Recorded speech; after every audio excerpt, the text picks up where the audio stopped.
जीवन में आने वाली सारी परेशानियों को खत्म करने के लिए बुलाया है दोस्तों। क्या आप तैयार हैं अपनी परेशानियों को खत्म करने के लिए? Are you ready?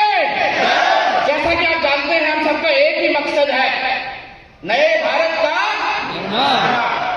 क्या तैयार है आप नए भारत के निर्माण के लिए? थोड़ा सा हम फास्ट लेंगे क्योंकि समय का अभाव है। और जैसा मैंने आपको बुलाया, हमारा मकसद क्लियर है। हम कोई भी काम बेबुनियाद नहीं करते, बेवजह नहीं करते। 3 बड़े कारण हैं आपको यहाँ बुलाने का। आपसे मुलाकात जून में भी हो सकती थी, आपसे मुलाकात आपके शहर में भी हो सकती थी, लेकिन आपको यहाँ 2 दिन के लिए बुलाने का 3 बड़े कारण हैं। सबसे पहला कारण है, हम चाहते हैं कि आपके अंदर एक संपूर्ण बदलाव आए। क्योंकि अभी डीसी सर ने आपके सामने बताया, अगर आपको आरसीएम को चलाना है तो आरसीएम के तरीके से चलाना पड़ेगा या नहीं पड़ेगा? और वो तरीका जब तक आपके अंदर नहीं आएगा, वो बदलाव आपके अंदर नहीं आएगा, आपसे आज चलने वाला नहीं है। तो हमारा मकसद ये है कि हम आपके अंदर एक कंप्लीट ट्रांसफॉर्मेशन करना चाहते हैं इन 2 दिनों में। और आपने महसूस किया होगा कि आप जैसे आए थे, अब 1.5 दिन बाद वैसे नहीं रहे। कुछ आपके सोचने के तरीके में, कुछ आपके काम करने के तरीके में, कुछ आपके जज्बे में चेंज आया या नहीं आया दोस्त? बड़ा करने के लिए तैयार है? क्या ड्रीम बड़े हो चुके हैं? क्या विजन बड़ा हुआ है? हमारा दूसरा मकसद है आपके परिणामों में वृद्धि। हम आपके रिजल्ट्स को बढ़ाना चाहते हैं, क्योंकि हम जिस इंडस्ट्री में रहते हैं वहां दुनिया प्रयासों को सलाम नहीं करती, परिणामों को सलाम करती है। आपका पड़ोसी आपकी बात सुनने को तैयार नहीं है, आपका रिश्तेदार आपकी बात मानने को तैयार नहीं है, आपके बच्चे आपकी बात से सहमत नहीं है। सिर्फ एक कारण है, आपके पास अभी वैसे रिजल्ट नहीं है। क्योंकि दुनिया चमत्कार को नमस्कार करती है। आप चाहते हैं कि दुनिया आपको नमस्कार करे, तो आपको आरसीएम में चमत्कार करके दिखाना पड़ेगा। आपको यहाँ सीखने का मौका मिला होगा, मिला या नहीं मिला? कैसे आप अपने रिजल्ट को बढ़ा सकते हैं? और तीसरा हमारा कारण है, हम आपकी सफलता का जश्न मनाना चाहते हैं। दुनिया में आप कहीं भी जाएंगे, आपको लेक्चर्स मिलेंगे, लोग आपकी असफलता का जश्न मनाएंगे, लोग आपको गिरते हुए देख के हंसेंगे, लेकिन ये मंच ऐसा है जो आपकी एक छोटी सी सफलता का जश्न मनाता है। आपने अभी देखा, बहुत सारे लोगों को कल अचीवमेंट मिली, बहुत सारे लोगों को रिवार्ड अवार्ड मिले। अभी इस प्रोग्राम के बाद, इस सेशन के बाद भी और बड़े बड़े जश्न मनाए जाएंगे। क्या आप तैयार हैं? Are you excited? थोड़ा आगे बढ़ते हैं। मुझे नहीं मालूम आप कितने एक्साइटेड हैं, लेकिन मैं इस काम को लेकर, मिशन को लेकर, बिजनेस को लेकर बहुत ज्यादा एक्साइटेड हूं। और मेरे एक्साइटमेंट के 3 बड़े कारण हैं जो मैं आपके साथ शेयर करना चाहता हूं। तो सबसे पहला कारण है, वो है कि मैं इस बेहतरीन इंडस्ट्री का, दुनिया की सबसे तेजी से बढ़ती हुई इंडस्ट्री का स्टूडेंट हूं। क्या आपको गर्व है कि आप एक ऐसे धंधे में हैं जहां न केवल आप अपनी जिंदगी बदल सकते हैं, बल्कि अपने संपर्क में आने वाले लाखों हजारों लोगों के जीवन में एक परिवर्तन ला सकते हैं? क्या आपको गर्व है? दोस्त, गर्व होना चाहिए। आज तक हम ही मानते थे कि डायरेक्ट सेलिंग में दम है, डायरेक्ट सेलिंग 21वीं सदी का व्यवसाय है, लेकिन आज हर जगह इस इंडस्ट्री का गुणगान हो रहा है, नहीं हो रहा? आप गूगल में सर्च कर लीजिए, fastest growing industry of the world, क्या नाम निकल के आएगा? Direct selling. आज बुद्धिजीवियों से पूछ लीजिए, बेरोजगारी का समाधान कहाँ है, क्या निकल के आएगा? Direct selling. आज अर्थशास्त्रियों से पूछ लीजिए कि दुनिया को अर्थशास्त्र को बढ़ाने के लिए समाधान कहां छुपा हुआ है, क्या निकल के आएगा? Direct selling. तो हमें गर्व होना चाहिए कि हम एक ऐसी इंडस्ट्री का हिस्सा है जो ग्रो कर रही है। और मैंने कहीं पढ़ा था अपनी एजुकेशन के दौरान कि you will grow only in growing industry. आप बढ़ती हुई इंडस्ट्री में ही आगे बढ़ सकते हैं।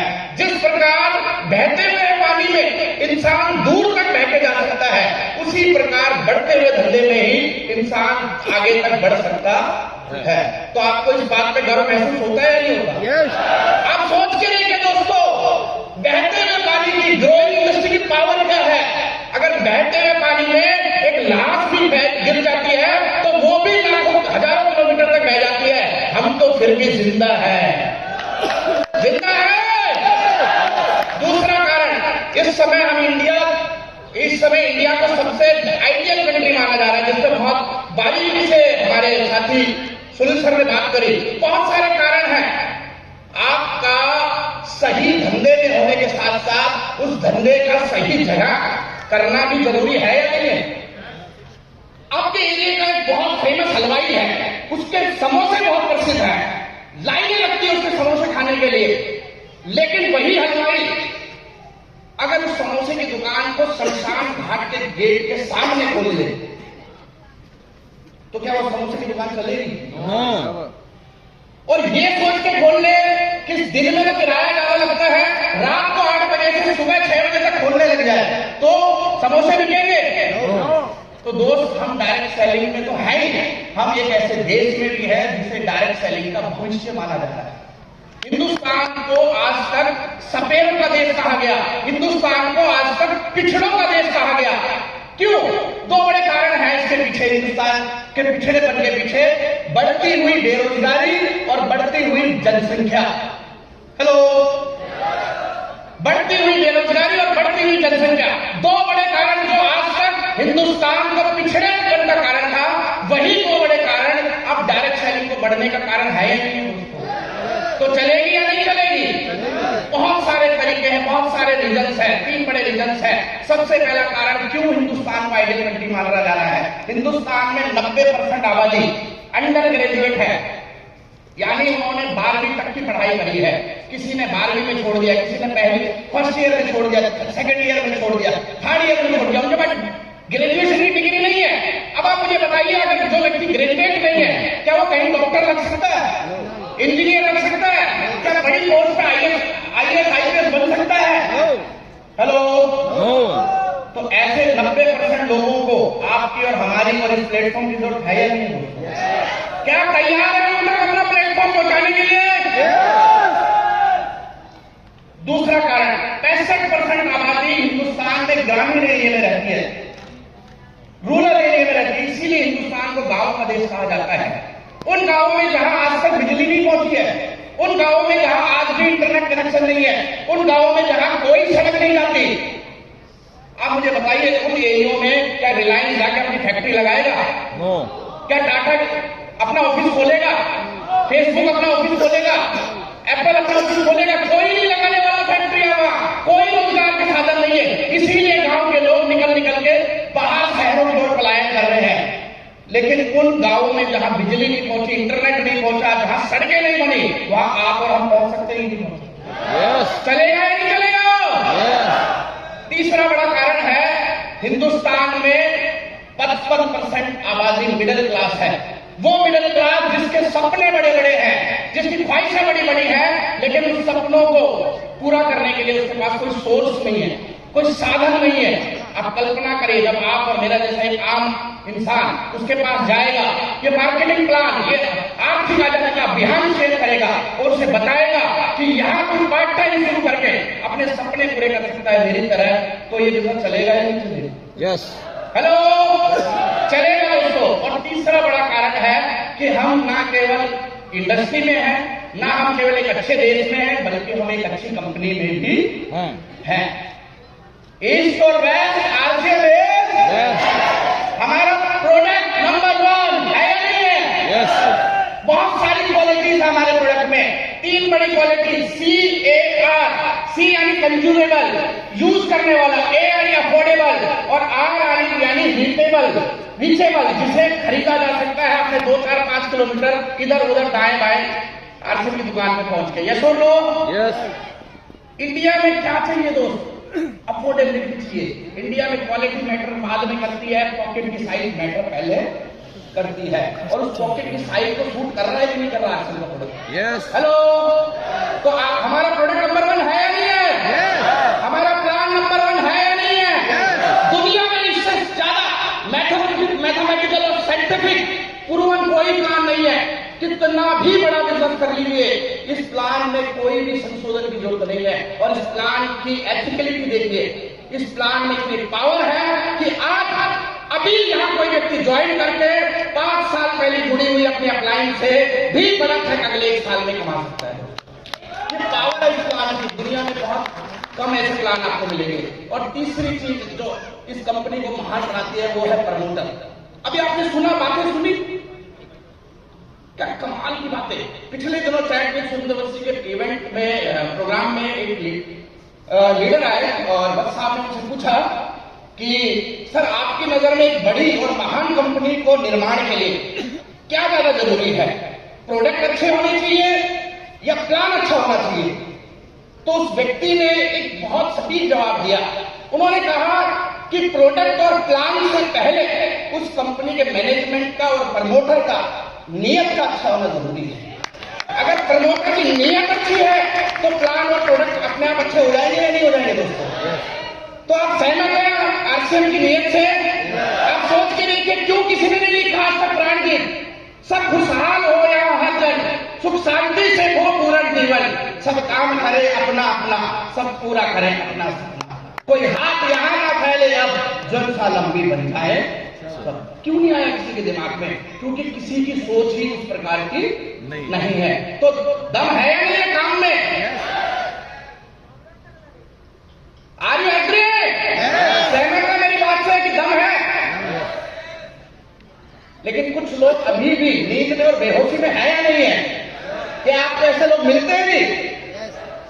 हम यहाँ जय आरसीएम डायरेक्ट सेलिंग नंबर 1, दुनिया का इतिहास बदलने की बातें करते हैं, लेकिन जब बाहर जाते हैं तो क्या ऐसी ही बातें सुनने को मिलती है आपको? या किससे कुछ विपरीत सुनने को मिलता है? होता है नहीं होता?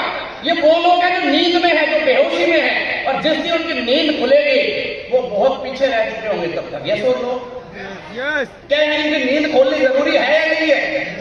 एक ऐसा ही दोस्त मुझे पिछले दिनों मिला, और जब बहुत दिनों बाद कोई मिलता है तो जो याराना जो दोस्ती होती है, गले मिलना, ये हो, सारी बातें हुई, और सब बातों के बाद एक सवाल जो हर आदमी पूछता है, आजकल क्या चल रहा है? तो क्या जवाब देगा आरसीएम वाला? मजा आ रहा है। अपना तो यार वही आरसीएम चल रहा है। उसके बाद क्या रिएक्शन होता है लोगों का? अभी भी चल रहा है क्या? अच्छा, आरसीएम अभी भी चल रहा है? होता है नहीं होता? नहीं ऐसे रिएक्शन मिल रहे हैं नहीं मिल रहे? आप और हम दुनिया का इतिहास बदलने की बात कर रहे हैं। लोग तो अभी सोए पड़े हैं, उन्हें जगाना जरूरी है या नहीं जरूरी है? लेकिन उनसे पहले हमें जगना जरूरी है या नहीं है?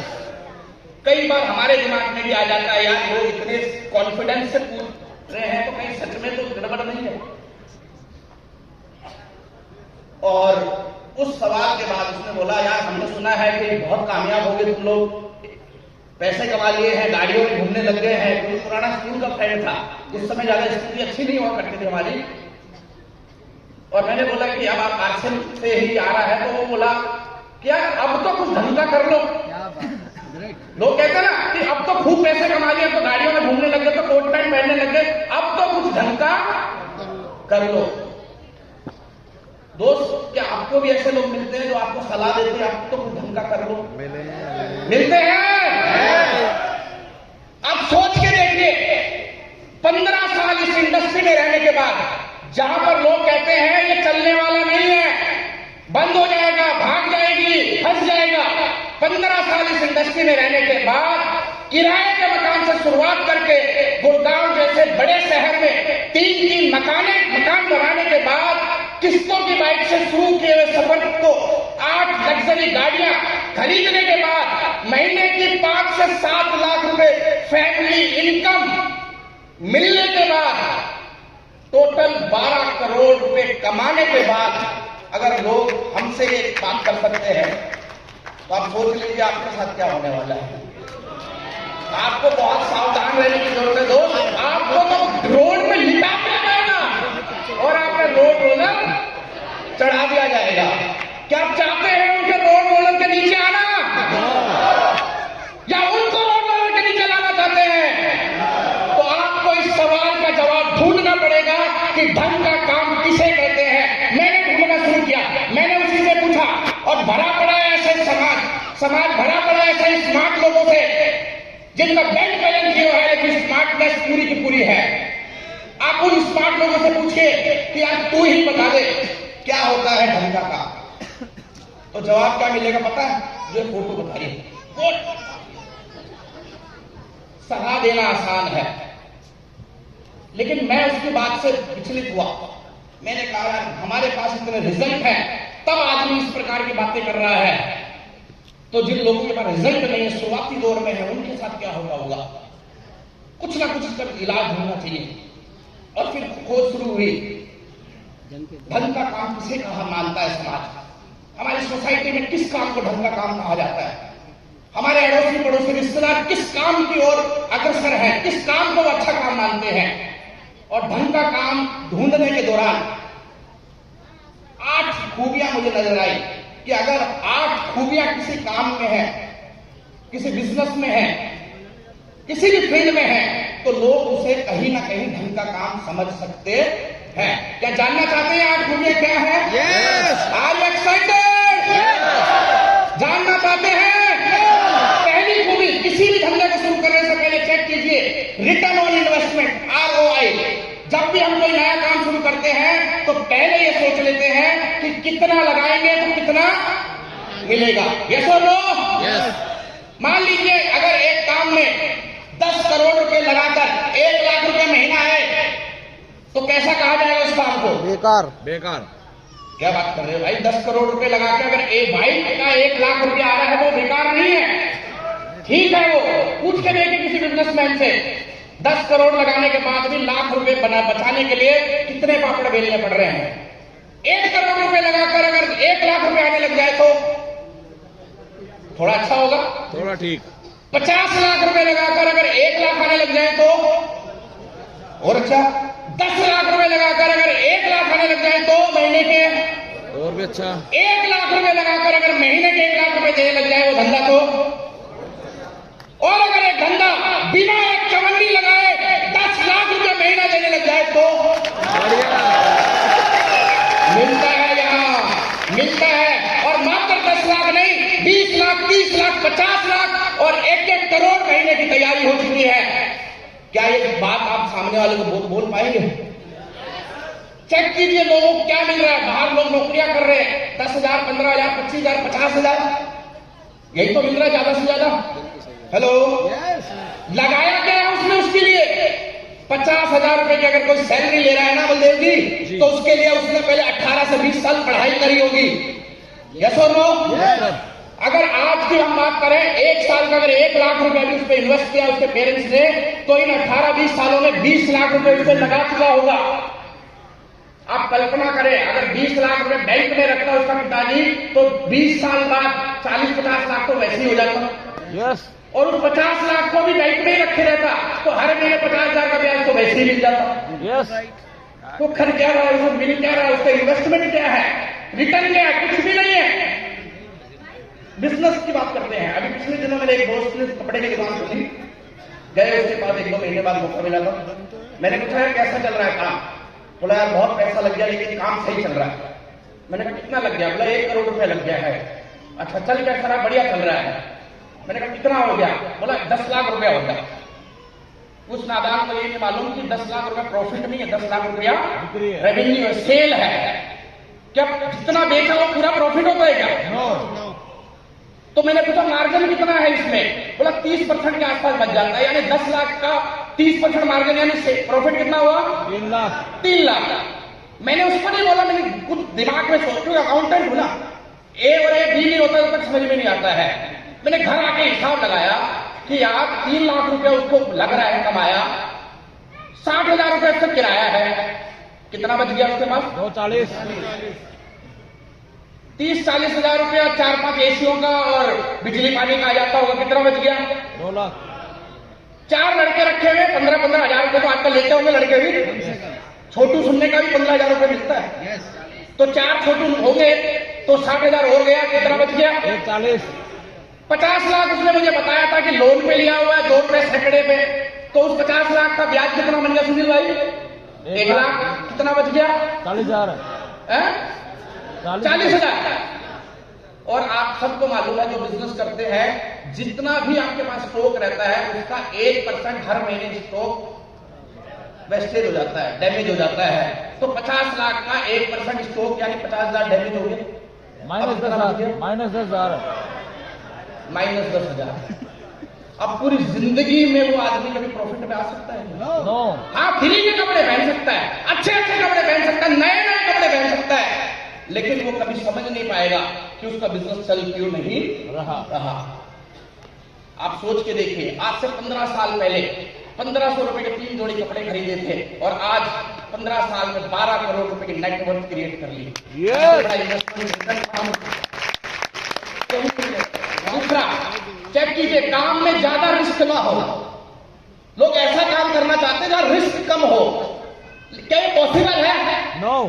क्योंकि बिजनेस में हमें बताया यही जाता है, बिजनेस की परिभाषा में यही बताया जाता है कि more risk more profit, low risk low profit. Low profit. अगर प्रॉफिट मोर करना है, ज्यादा करना है, तो रिस्क ज्यादा लेना पड़ेगा या नहीं लेना पड़ेगा? यस। इस बिजनेस में आप देखिए, कोई रिस्क है आपके पास? नो। मार्केट के बिजनेसों में रिस्क है या नहीं है? यस। आपका करोड़ों रुपया मार्केट में लगा हुआ है, तो आपका नहीं है दोस्त, वो किसका है?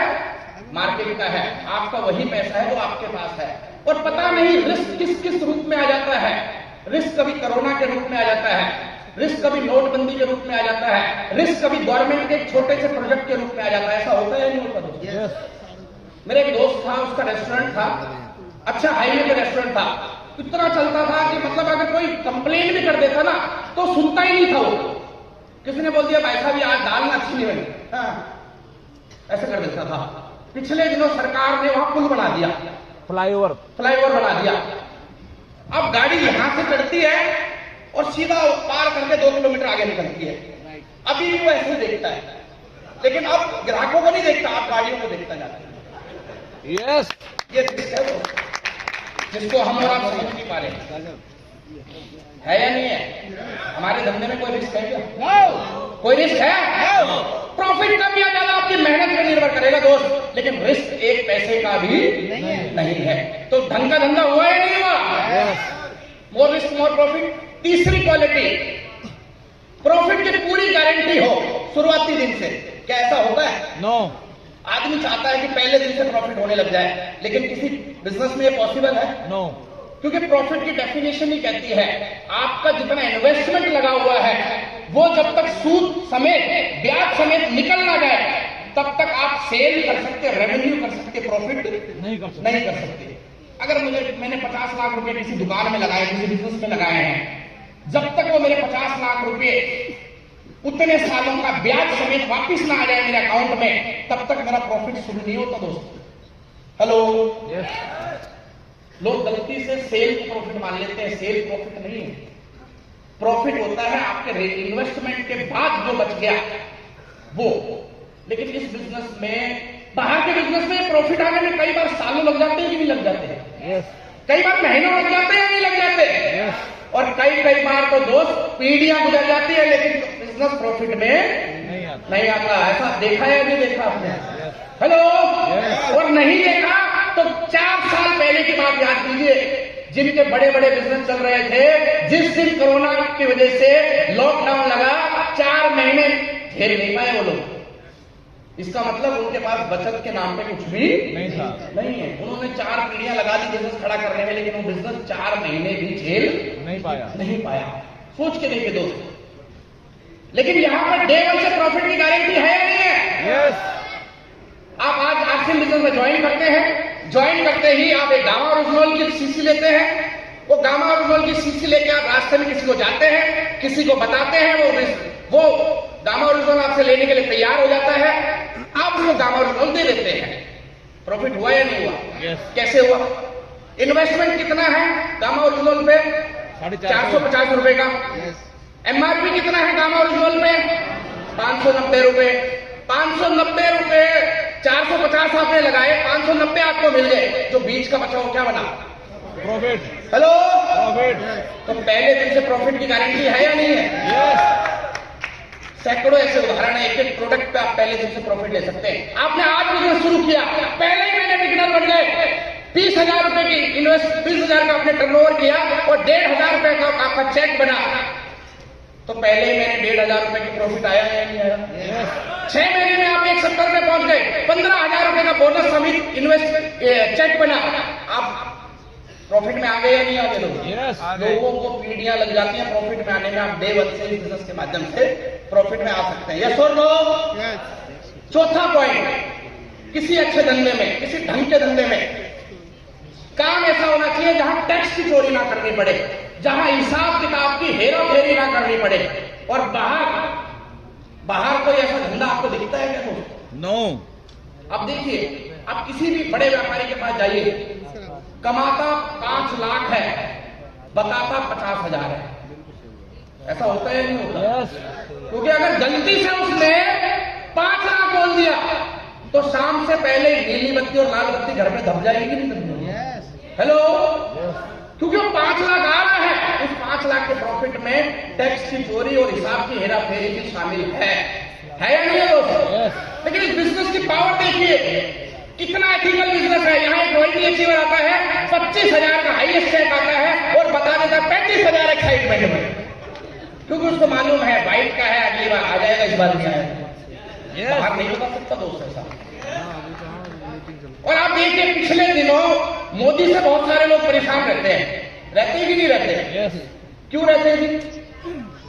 ना खाऊंगा ना खाने दूंगा। क्यों रहते हैं? टेंशन में रहते हैं लोग, क्योंकि मोदी जी थोड़ा टाइट करता है चीजों को। क्या टाइट कर देता? नोटबंदी ले आया, दुखी कौन हुए? जिनके पास बोरे छुपे हुए थे, बोरे भरे हुए थे। आप और मैं दुखी हुए क्या? क्योंकि हमें बोरे में थोड़ी मिलता, हमें तो बैंक में मिलता है सीधा। जीएसटी आया, कौन करे? किसने हड़ताल करी? आपने या मैंने? व्यापारियों ने। या फिर इन्होंने, व्यापारियों ने? क्यों हड़ताल करी दोस्तों, आपको मालूम है? क्योंकि सरकार कहीं ना कहीं टैक्स चोरी और हिसाब की हेरा फेरी को टाइट कर रही है। आपको क्या लगता है, आने वाले दिनों में ये टाइटनेस बढ़ेगी या घटेगी? बढ़ेगी। तो ये व्यापारी गड़बड़ करने वाले दुखी होंगे या खुश होंगे? क्या तो